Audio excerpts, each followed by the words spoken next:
बानी पीटीआई का आईनी तरमीम के मामले पर मौलाना फजल रहमान के किरदार पर रद्दअमल देने से गुरेज। सहाफ़ी के सवाल पर बोले, मौलाना फजल रहमान के किरदार पर कुछ कह नहीं सकता।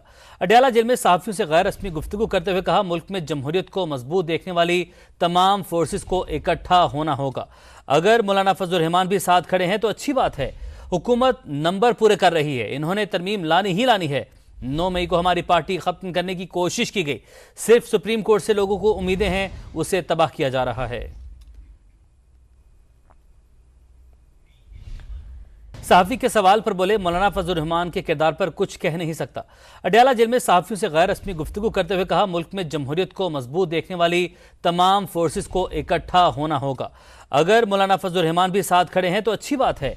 हुकूमत नंबर पूरे कर रही है, इन्होंने तरमीम लानी ही लानी है। 9 मई को हमारी पार्टी खत्म करने की कोशिश की गई, सिर्फ सुप्रीम कोर्ट से लोगों को उम्मीदें हैं, उसे तबाह किया जा रहा है। Chairman PTI barrister Gohar Khan ने कहा है कि जेयूआई और तहरीक इंसाफ ने मुतफ़िक़ा तौर पर आईनी मुसव्विदे को मुस्तरद किया है। इस्लाहात के मामले पर कौमी असम्बली और सेनेट में मौलाना फजल रहमान के साथ मिलकर चलेंगे।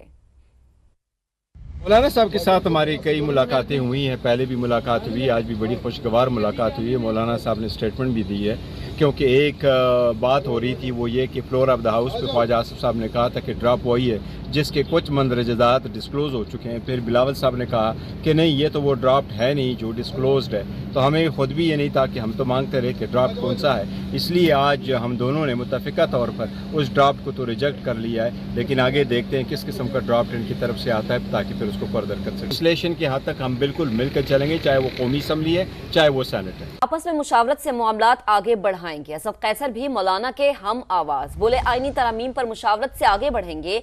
56 आर्टिकल्स में तरमीम की जा रही हैं।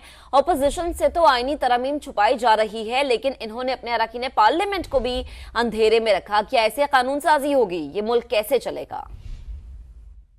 हमारी आपस में काफ़ी अच्छी डिस्कशन रही है और मौलाना साहब ने आपके सामने कहा कि हमने उस मुसव्विदों को मुकम्मल तौर पर मुस्तरद कर दिया है और ये बहुत बड़ी बात है कि हम किसी तौर पर इस मुसव्विदे को नहीं मानते। हमने ये फैसला किया है आपस में कि जो भी चीज़ होगी हम अपोजिशन आपस में मशावरत से मामलात को आगे बढ़ाएंगे और पार्लियामेंट के अंदर हम जो है ना जो भी करेंगे हम मशावरत से करेंगे। इतना बड़ा एक आईनी पैकेज हो जिसकी 56 अमेंडमेंट थी और वो आवाम तो छोड़े अपने और अपोजिशन भी छोड़े, अपने पार्लियामेंटेरियन से भी छुपाए रखा। अगर आप चंद महसूस लोगों के इंटरेस्ट के लिए काम करें और इसके लिए कानून बनाएं और पर्सन स्पेसिफिक हो, इस कानून साजी को हम किसी भी तौर में नहीं मानते। घर के खवातीन को अगवा किया गया और फिर जो है ना उसको कहा गया कि अब इसके बदले जो वोट थे, क्या इस तरह कानून साजी होगी? ये चोरी हो सकती, डाकाजनी हो सकती, कानून।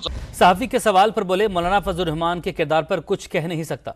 अडयाला जेल में सहाफ़ियों से गैर रस्मी गुफ्तगू करते हुए कहा, मुल्क में जमहूरियत को मजबूत देखने वाली तमाम फोर्सेस को इकट्ठा होना होगा।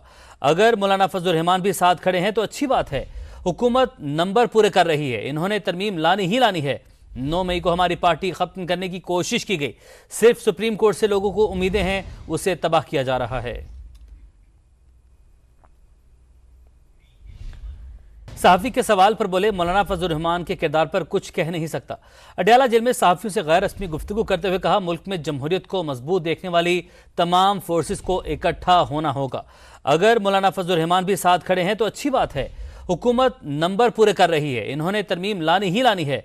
9 मई को हमारी पार्टी खत्म करने की कोशिश की गई, सिर्फ सुप्रीम कोर्ट से लोगों को उम्मीदें हैं, उसे तबाह किया जा रहा है। Chairman PTI barrister Gohar Khan ने कहा है कि जेयूआई और तहरीक इंसाफ ने मुतफ़िक़ा तौर पर आईनी मुसव्विदे को मुस्तरद किया है। इस्लाहात के मामले पर कौमी असम्बली और सेनेट में मौलाना फजल रहमान के साथ मिलकर चलेंगे। मौलाना साहब के साथ हमारी कई मुलाकातें हुई हैं, पहले भी मुलाकात हुई, आज भी बड़ी खुशगवार मुलाकात हुई है। मौलाना साहब ने स्टेटमेंट भी दी है, क्योंकि एक बात हो रही थी वो ये कि फ्लोर ऑफ द हाउस पे ख्वाजा आसिफ साहब ने कहा था कि ड्रॉप वही है جس کے کچھ مندرجات ڈسکلوز ہو چکے ہیں. پھر بلاول صاحب نے کہا کہ نہیں یہ تو وہ ڈرافٹ ہے نہیں جو ڈسکلوزڈ ہے. تو ہمیں خود بھی یہ نہیں تھا کہ ہم تو مانگتے رہے کہ ڈرافٹ کون سا ہے. اس لیے آج ہم دونوں نے متفقہ طور پر اس ڈرافٹ کو تو ریجیکٹ کر لیا ہے, لیکن آگے دیکھتے ہیں کس قسم کا ڈرافٹ ان کی طرف سے آتا ہے تاکہ پھر اس کو فردر کر سکیں. لیجسلیشن کی حد تک ہم بالکل مل کر چلیں گے, چاہے وہ قومی اسمبلی ہے چاہے وہ سینٹ ہے. آپس میں مشاورت سے معاملات آگے بڑھائیں گے. اسد قیصر بھی مولانا کے ہم آواز, بولے آئینی ترامیم پر مشاورت سے آگے بڑھیں گے. 56 آرٹیکلز میں ترامیم کی جا رہی ہیں. اپوزیشن سے تو آئینی ترامیم چھپائی جا رہی ہے, لیکن انہوں نے اپنے اراکین پارلیمنٹ کو بھی اندھیرے میں رکھا. کیا ایسے قانون سازی ہوگی؟ یہ ملک کیسے چلے گا؟ ہماری آپس میں کافی اچھی ڈسکشن رہی ہے, اور مولانا صاحب نے آپ کے سامنے کہا کہ ہم نے اس مسودوں کو مکمل طور پر مسترد کر دیا ہے, اور یہ بہت بڑی بات ہے کہ ہم کسی طور پر اس مسودے کو نہیں مانتے. ہم نے یہ فیصلہ کیا ہے آپس میں کہ جو بھی چیز ہوگی ہم اپوزیشن آپس میں مشاورت سے معاملات کو آگے بڑھائیں گے, اور پارلیمنٹ کے اندر ہم جو ہے نا جو بھی کریں گے ہم مشاورت سے کریں گے. اتنا بڑا ایک آئینی پیکج ہو جس کی 56 امینڈمنٹ تھی, اور وہ عوام تو چھوڑے اپنے اور اپوزیشن بھی چھوڑے, اپنے پارلیمنٹیرین سے بھی چھپائے رکھا. اگر آپ چند مخصوص لوگوں کے انٹرسٹ کے لیے کام کریں اور اس کے لیے قانون بنائیں اور پرسن اسپیسیفک ہو, اس قانون سازی کو ہم کسی بھی طور میں نہیں مانتے. گھر کے خواتین کو اغوا کیا گیا, اور پھر جو ہے نا اس کو کہا گیا کہ آپ اس کے بدلے جو ووٹ دے. کیا اس طرح قانون سازی ہوگی؟ یہ چوری ہو سکتی ہے, ڈاکہ زنی ہو سکتی ہے, قانون